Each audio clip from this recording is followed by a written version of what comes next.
Okay, good morning, class. So before we start our class, I'd like all of you to switch on your cameras so we can take a photo and send it to the principal and vice principal of the senior high school. Okay. The stator will take another photo towards the end of our class, ha? Sige. Switch on your camera so I can take a photo and send it to the vice principal's office. Okay, sige. One, two, three. One more. One, two, three. Okay, so thank you very much. So hopefully all of you are doing good. I'm not so sure as to updates with your topics. I think half of the class, in terms of your topics, has not been approved yet. So ano na ang mangyayari sa inyo? So please be able to do the topics because yung the deadline for the introduction, the background, the statement of the problem and research question will be on Friday already. Okay? We are running out of time. Now, when you create your topics, please, I'm not when I ask you to look for topics lang. Okay? You have to be able to you can be general or broad, but you have to be able to explain it. The problem is that some of you are so makulit that you get titles. I'm not asking for titles kaagad. Some of you are confused. Number one, please do not listen to the advices of your friends or kung sino man. Listen to me. Listen to your teacher. Okay? Yung mga advisors ninyo or friends ninyo will not be able to help you out. Listen to me. Okay? So you have to look for topics, not titles. Some of you are so makulit that you're looking for titles and cut and paste in the internet without even understanding. Huling-huli yon because some of you, when you get titles, okay, you use highfalutin words, difficult terms, which you cannot create one. So hindi ka nga maka-create nung sa topic, nagkaroon ka kaagad ng title, napakalalim pa nung salita dun sa title. So it's very obvious that you just cut and paste and got it from an internet or an AI source. Wala namang problema sa akin yun if you get it from the Google or AI source, provided you know what you have written. Problem is, okay, cut and paste, okay, samantalang hindi nga nakapag-pass ng topics and nagugulat na lang ako that some of you have your immediate titles. That doesn't work in actual research process. Kaya nga, excuse me, it's much better for me to be able to see your actual papers, kunyari na ganito. Because so I can track ano na yung progreso ng inyong paggawa ng process. Okay? Okay lang naman yung mag-message with me, but sometimes, hindi ko maintindihan when you message me and give me, let's say titles, topics, hindi ko alam kung saan kayo nanggaling. Because normally, I would have to be able to indicate comments and suggestions. So babalikan ko yun for me to be able to understand kung saan kayo nanggaling. Hindi yung immediate, you're going to show me titles without looking for the topics. So ganun yun. Again, do not just cut and paste using GoogleNet, using Google or any AI application without understanding what you are writing. Imagine, no, nakapagbigay ka kaagad ng titles, okay, research titles kaagad without the topics. So very obvious naman that you did not do it. Ako, I will understand, no, if, kaya nga may mga comments dun eh. Some of the topics na binigay ninyo, naglagay kayo ng broad and general without explaining it. So hindi ko maintindihan yun. You have to explain it. If um, uh, let's say a chicken restaurant. What about a chicken restaurant or a chicken business? Okay, anong klaseng manok na business ang gagawin nyo? Is it a unlimited chicken wings business that you'd like to pursue? And what about it? Anong gusto nyo malaman in terms of the Only Wings business? You have to be able to explain it clearly.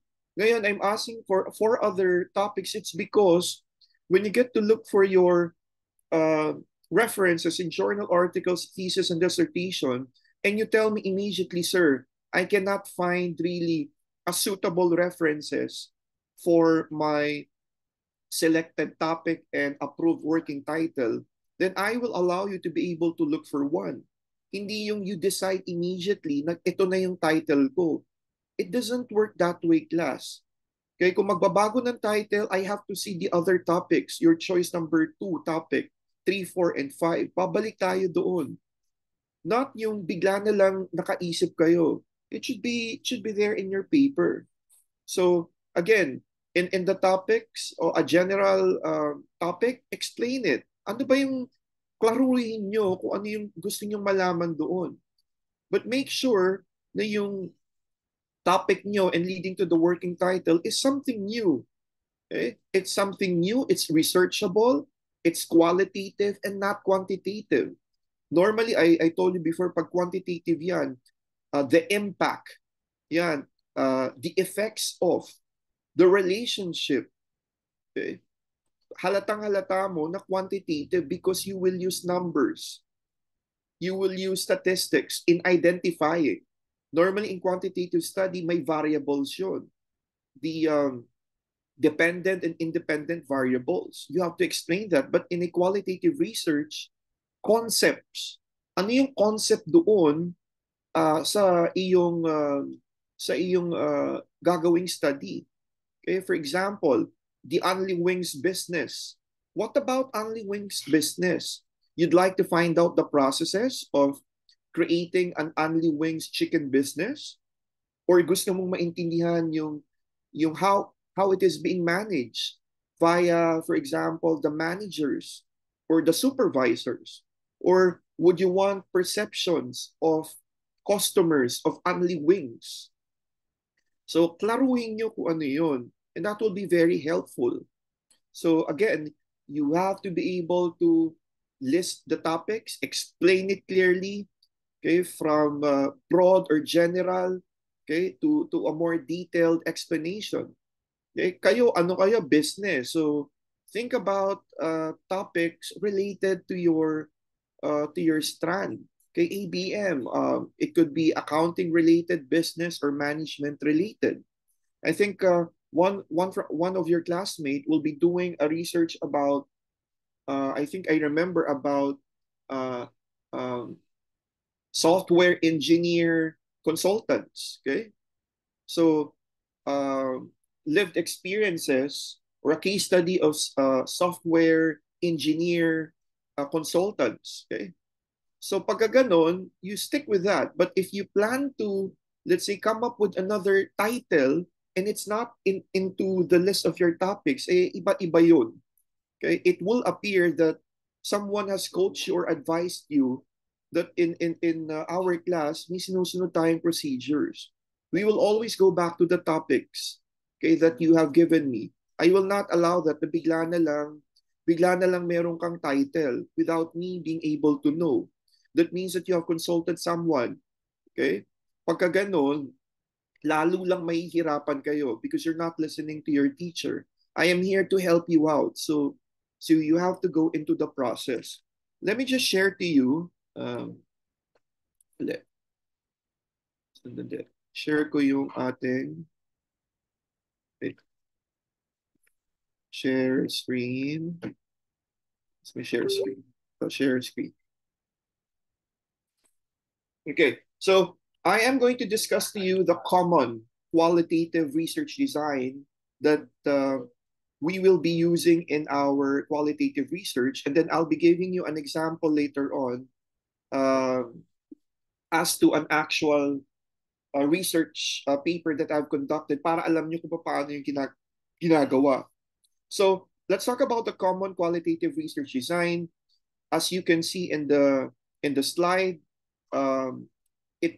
when we refer to a qualitative research design, it's a systematic process of studying a phenomena in the natural setting. And that's why remember the activity when I asked you to go out and use your 5 senses. And that's actually a phenomena in the natural setting that I'd like you to be able to learn. So mupo ka lang dun sa restaurant, sa Jollibee, sa McDonald's, sa chapel, sa park, okay? Observing it. Then later on, when you get home, you write what you have observed using your five senses. You're actually doing already the qualitative research. Now, in the natural setting, so hayaan mo lang sila kung ano yung narinig mo, ano yung nakita mo, ano yung naamoy mo. Okay? So how are you going to do that? To different data collection methods, such as you're going to interview someone, you're going to observe. Yung observation, nagawa nyo na yan eh. Yung interview, we will probably do an activity on how you're going to be able to interview someone and document reviews kung meron dokumento. Okay? Because the three interview observations and documents review are all part of what we call triangulation. Yung triangulation, because we're talking about the reliability. Okay? Na yung research mo, ano yan, may basis. So it's reliable because you're basing it with uh, uh, sources like your interviews, observations, document reviews. And going back to your participants, invalidating yung mga responses nila doon sa mga interview ninyo na transcribe nyo later on. Now, unlike quantitative research that seeks to quantify data and use, again, statistical tools, in qualitative research, it focuses on understanding, again, ulitin ko, understanding meaning. Okay? Yung mga participants ninyo, dun sa research question number 1, your interview question, ano yung sinasabi nila sa inyo? And you have to be able to capture that. Ano yung sinasabi nila para masagot yung research question mo? May mga iba-iba silang sinasabi, pero ano yun? Ano yung gusto nilang sabihin sa iyo na sasagot doon sa research question mo? You have to be able to look also for their experiences and yung kanilang perspectives. So, this will provide rich insights into the complex social phenomena. Kaya may explanation. Let's say, bakit ang mga call center agents palaging mainit ang ulo? Maybe because they do not have enough sleep. Okay? Kunyari, ang iyong research has something to do with the lived experiences of call center agents in the BPO industry. Kaya na-notice nyo na bakit parang mukhang mga puyat ang mga call center. Malamang mukhang puyat yan because of yung kanilang working hours, usually late at night. Kunyari, malaman nyo na bakit halos lahat ng call center agents anemic. Depending yan doon sa mga responses nila kung ganun yung makikita ninyo. Kasi nga, gabi sila nagtatrabaho. Okay? Why is it that you notice that most of the call center agents speak fluid English? Because they're being trained. So lalabas yan, hopefully, yung mga sagot na yan, dapat you will be biased, no? And hindi ka dapat biased for you to be able to capture those responses from your participants. Now, qualitative research design includes, again, case studies, phenomenology, ethnography, grounded theory, each offering a unique approach to understanding specific types of research questions. Kaya nga itong apat na to ang magfo-focus lang tayo. So hopefully at the end of our lecture, you're able to identify and explain the different qualitative research designs and their methodologies. So yung iba sa inyo, meron ng working title, yung iba sa inyo, meron na rin qualitative research design. So all you need to know now is to be able to identify sino yung author ang gagamitin mo to explain or to understand your qualitative research design. Now, let's stick with the case study. Now, in a case study, it is an in-depth exploration of a bounded system. Ibig sabihin, pag-aaralan mo yung isang sistema ng isang organisasyon or papaano nag-fit yung isang tao doon sa sistema ng organisasyon. Let's say, for example, you'd like to understand yung event na ginagawa ng organization, or you'd like to understand the organization generally or yung tao doon sa organization within a real life context. Ibig sabihin, buhay yung mga tao na yon or nangyayari yung event na yon kaya nagagawin ninyo in a case study. So it involves collecting detailed data. You can use multiple sources such as interviews, documents, and observations. Now, ang goal nyo dito is to provide a deep understanding of the case. So, paano yung dynamics niya and the applications. These are the well-known case study research authors na titignan ninyo, but we will be author-specific. So, for a case study, si Robert Yin, Y-I-N. Si Robert Yin is known for his systematic approach to case study research. Now, he emphasizes rigorous data collection methods and maintaining a clear chain of evidence. So, mabusisi siya dyan sa collection of data and even yung evidence that will help you out in your case. Meron naman si Sharon Merriam, hindi to yung dictionary si Sharon B. Merriam focuses on yung very practical applications of your qualitative research, especially in an educational context. At yung pangatlo na sikat na qualitative author rin si Steak. Okay? Hindi yung pagkain or yung mita, si Steak yan. Now, more interpretative and constructivist approach to case study research, emphasizing the role of the researcher in shaping the study. Ngayon, sa tatlong yan, I'd like you to be able to use si Robert Yin na qualitative case study design. Now, si Robert Yin involves a detailed examination of a contemporary phenomena within its real-world context. So yung talagang nangyayari when the boundaries between the phenomena and the context are not clearly defined. So hindi maintindihan bakit ganun yung attitudes ng mga call center agent? What is with their kind of work and lifestyle that made them that way? Okay? Saan sila nanggagaling na hindi pa na-identify? Si Yin advocates for the use of multiple sources. Pero sa case study ni Robert Yin, meron siyang tinatawag na single case study focusing on just one organization and a multiple case study, iba-ibang mga organizations. So doon tayo mag-focus sa single case study in one organization. So paano yung procedures niya? So you have to define the case and determine your research questions. You have to develop a theoretical framework to guide the data collection analysis, which is all part itong theoretical framework in your review of related literature in Chapter 2. You have to design the study which could include single, yung sinabi ko, or multiple case studies. You have to collect data from multiple sources and analyze data through pattern matching. Okay, so makikita mo dyan, ano-ano yung mga, kung multiple case study yan, ano yung mga patterns ng bawat organization. Kung single case study naman, ano-ano yung pattern na ginagawa ng tao doon na i-interviewin mo o parte ng iyong study.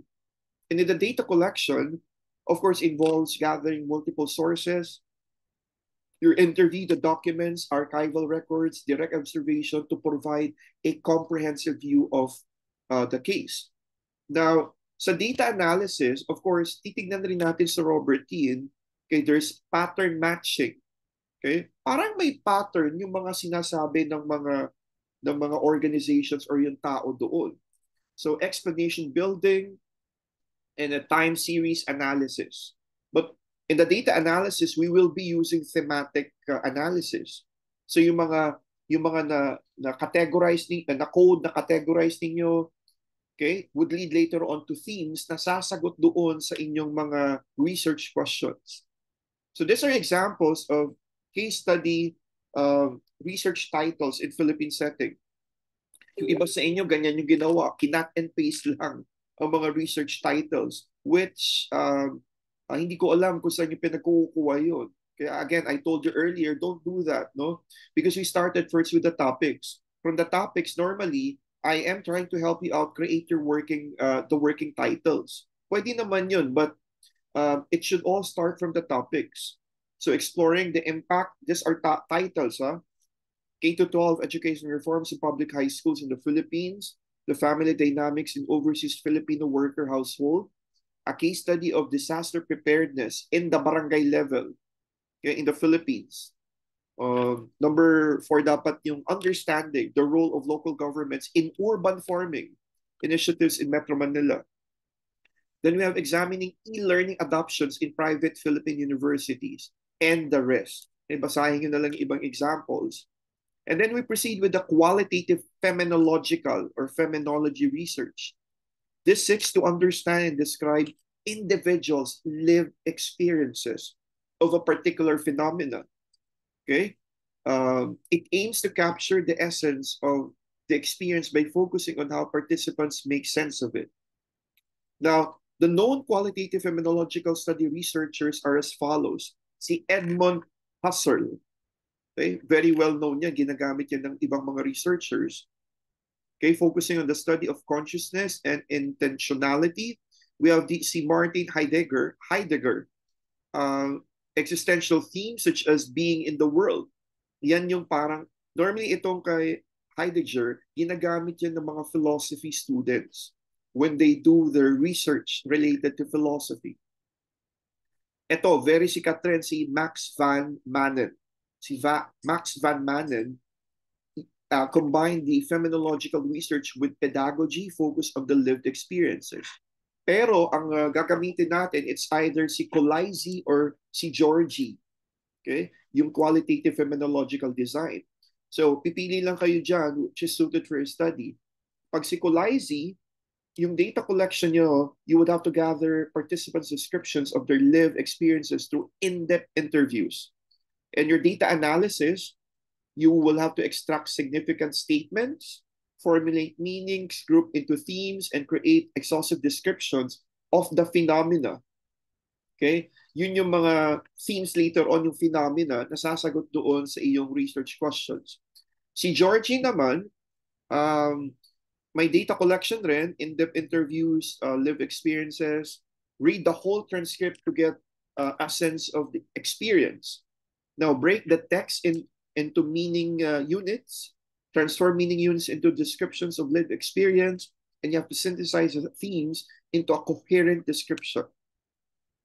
So these are some of the examples of the phenomenological research titles in the Philippine setting.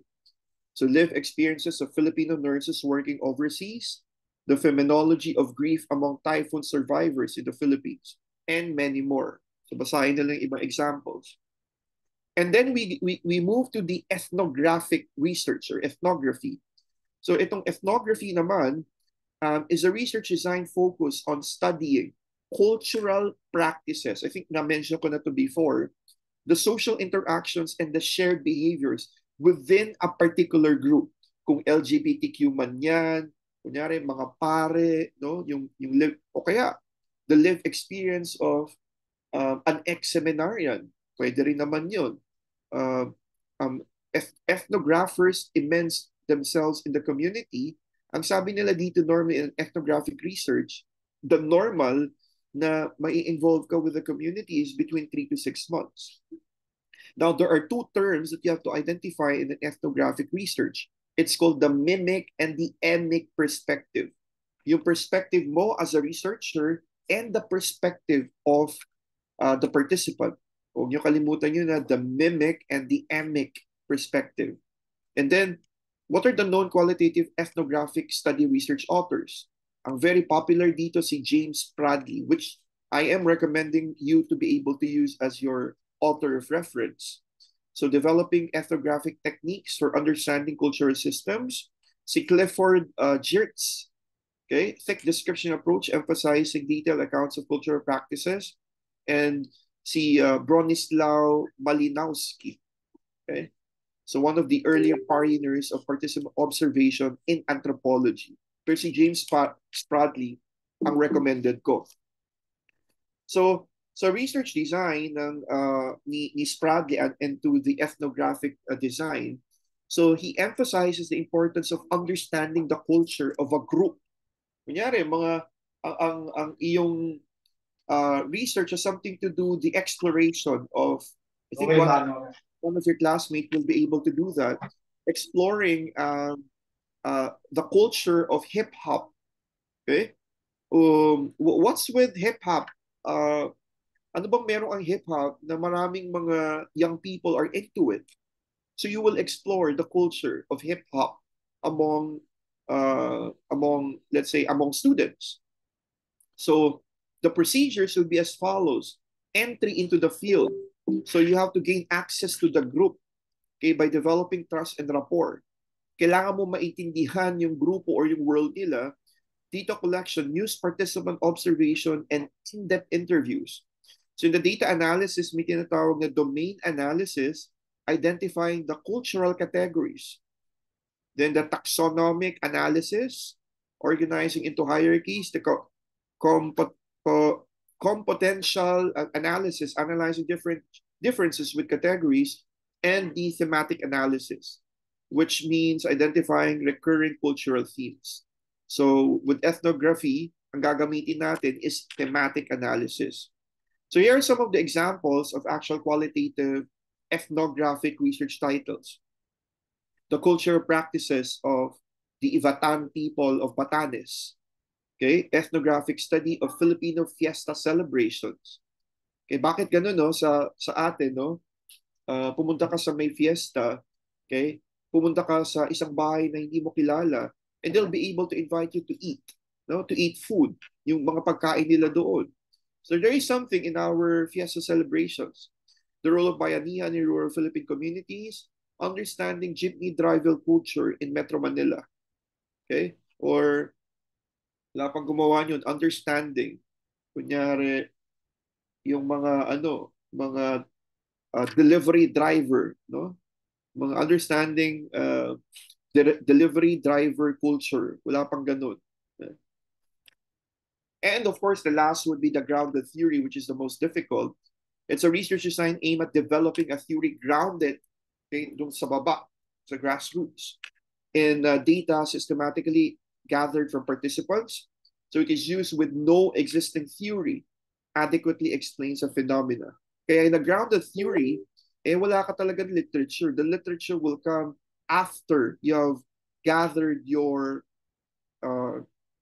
information from your participants. The well-known grounded theory researchers as follows. Si Barney Glaser, okay? Si Anselm Strauss, yun yung mga popular. Itong si Barney Glaser at si Anselm Strauss. Strauss pala, sorry. Itong si Cathy Charmis, Adele Clark, and Juliet Corbin. Si Juliet Corbin, naalala ko tuloy Juliet Hakbang ng register namin. So si Juliet Corbin yan, medyo matunog yan, no? Pero itong si Cathy Charmas at Adele Clark, medyo hindi ko naririnig yan. But si Barney, si Ansel, si Glaser, si Strauss, at si Corbin, medyo naririnig ko yan, matunog yan in grounded theory. So what's the procedures? Now, there's open coding. So for information, no, they break down data into discrete parts, identifying patterns and grouping similar concepts. Then you will proceed with axial coding. You have to connect the categories to subcategories in exploring relationships. And then you will have selective coding. Now, in the data collection, through interviews, observations, and document reviews, the theoretical sampling is used, meaning data collection continues until no new concepts or categories emerge. Okay, pag pare-parehas na yung sinasabi nila, that means that you are in the saturation point. Meaning, wala na, parang umay ka na. No? Wala nang bago kang maririnig doon sa mga participants mo kasi pare-parehas na lang. So that's what we call the saturation point. And then for the data analysis in grounded theory, this involves a continuous comparison between the data codes, emergent theories, and what we call here in the grounded theory is the memo writing. Okay? This is an integral to track the researcher's analytical process. So may memo ka doon na ina-identify mo na ito yung nakuha mo. Okay? Now, these are examples of grounded theory research titles in the Philippine setup. A theory on Filipino family resilience in times of crisis, grounded theory of Filipino OFW culture identity, understand the process development in the urban poor settings, and many more. Okay? Medyo mahirap yan. Yan yung isa sa pinaka-difficult in a qualitative research. These are some of the references that was used in this very important lecture. So by this time, hopefully, Okay, pag-approve ng working title, okay, alamin kung sino yung alamin kung ano yung inyong research design, case study ka ba, phenomenology, ethnography, or grounded theory. Okay, pag case study ka, again, si Robertine. Pag phenomenology ka, si Georgie or uh, sino ba itong isa? Si Colaisi. Pag ethnographic ka, si Spradley. Pag grounded theory ka, si Strauss. Okay, si Corbin or si Glacier. Okay? Sige. And then, okay, let me share to you. Let me just share to isa.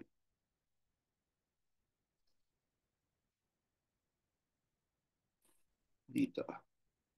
Where is the other one? Share, share, share.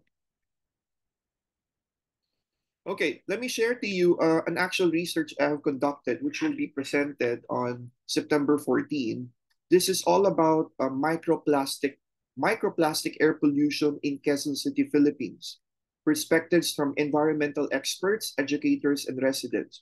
Normally, when you create a research, ito for uh, normally the when you present, let's say in conferences, or let's say for publishing or for conferences and publication, they follow the model called the IMRAD, the Introduction, Methods, Results, and Discussion. So yun lang ang ipapakita mo. Okay? Introduction, method, results, and discussion. Of course, the abstract. The abstract would be a summary of what your study is all about. Sige, let's take a look at it. So may title, may pangalan ng author, the abstract. So this qualitative case study explored the emerging issue of microplastic air pollution in the Philippines. Ito, hindi ito na-explore kasi nga, wala naman, sino ba namang makakaalam ng microplastic na yan? Because maybe some of you, this is the first time that you have heard of microplastic air pollution. This microplastics cannot be seen by the naked eye. Okay? Talagang micro. Okay? You can only see it through your microscope. Now, focusing on the environmental public health implications.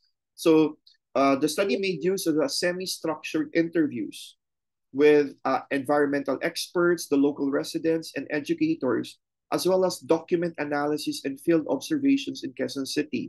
You notice, no, I think that was weeks ago, na, na parang gloomy, no? Yung pala, hindi naman pala galing sa Taal Volcano yun, kung hindi because of the pollution here in Metro Manila. Okay? That's why when you go up to Antipolo, makikita mo, wow, parang nasa Baguio yung Metro Manila, no? But no, hindi. Okay, pollution yun. So, the findings highlighted limited public knowledge, which is very true, no? Potential long-term health impacts and the need for a stronger regulatory frameworks, which we currently do not have. Okay, from the barangay level, going up to the city council level, and going up to the district, no? And going up to the Senate, wala pa masyado niyan about microplastic pollution. So the study aimed to inform future policy development and public education initiatives to address microplastic air pollution in urban Filipino settings. So there's an introduction, at gagawin niyo itong introduction ninyo. Remember the format that I told you, the context, okay? That's a superficial information of your topic with citation, pahapyaw na information. But before you will be able to do your introduction, kailangan mo ng initial literature, meaning you have to collect at least mga 10 journal articles, thesis, and dissertation. I told you to create your Google Drive. Ilagay nyo doon. Okay? Yung mga journal articles, thesis, or dissertation na related doon sa approved working title ninyo. Okay? Kasi gagamitin niyo yun to create your introduction. So you noticed here, so the first paragraph is the context, no? Actually, dalawang authors ito, but you can come up with just one author. So in the introduction of the context part, it explained here microplastic pollution has emerged as a significant environmental concern globally. Okay? And in the Philippines, a country already grappling with environmental issues like plastic waste in oceans, blah, blah, blah, blah. The problem of microplastics air pollution is gaining attention. So, pahapyaw. And then later on, we have the content, yung mas malalim. So microplastics are small plastic particles measuring less than 5 millimeter in size. Hindi mo talaga makikita yan. Sometimes you get to inhale it, resulting from the breakdown of the larger plastic materials or being directly manufactured as microbeads and fibers. Okay, Wright and Kelly in 2019. So these particles, oh yan. So yun yung mas malalim na information. And then there is the contrast. Ano ba yung contrast ko? Ito.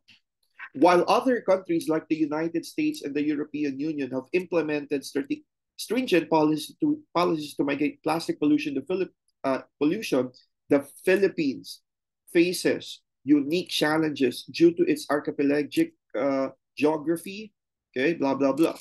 The absence of a clear regulatory framework for addressing airborne microplastics has left a gap in the environmental protection. So yun yung contrast, meaning a unique information about your study. And then the fourth paragraph in your introduction is what we call the aim. So the aim of the study was to, kasi nga tapos na to, kaya was to. Pag hindi pa, will be. The aim of the study is to, okay, yan, investigate, assess, and explore. Notice the qualitative terms used, investigate, assess, and explore. And then the last part would be the approach. The study made use of a qualitative case study approach as outlined by Robert Yin. Okay? Nakalimutan ko pa dyan, dapat yan may explanation yan of Robert Yin. The case study approach allows in-depth exploration, but I was able to explain it briefly kung ano yung case study ni Robert Yin. And then you have the background of the study. Normally, in the actual thesis or research, the background of the study will be 3 to 4 citations, or 4 naman, actually 1, 2, 3, or 4 naman yung citations in just a paragraph. And then the statement of the problem. In the statement of the problem, again, the format, first sentence, you have to be able to indicate in the first sentence the problem of the study is. Yung second sentence would be a citation to prove or to say na there is indeed a problem. So ang ginawa ko dito, so yung first sentence, it says, the problem of the study was based on the microplastic air pollution concerns are growing. Okay?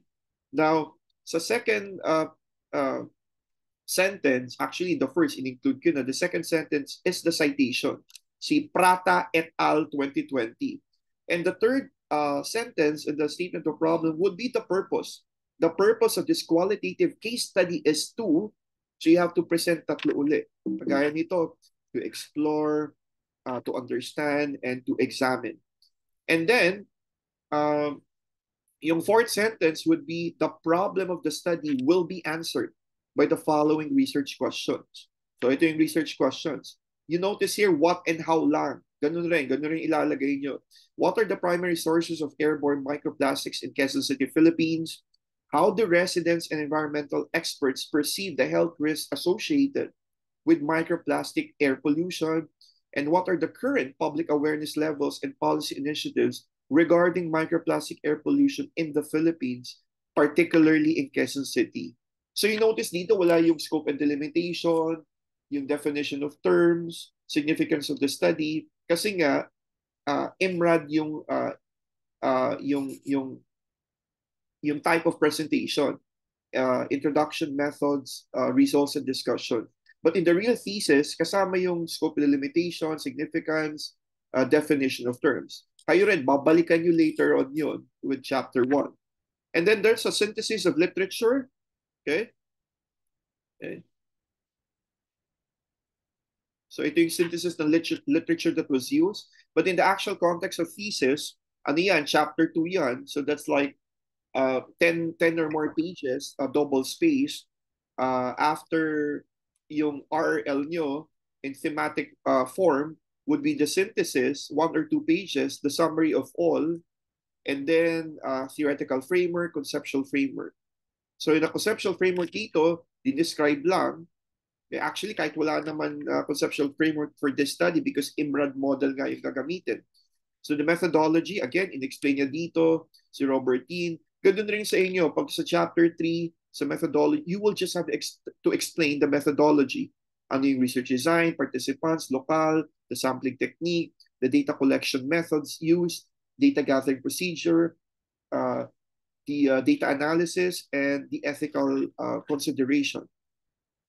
So this was the research locale, my participants. So ito, 12 participants were selected. So dapat to was selected from the various schools and environmental organization in Quezon City.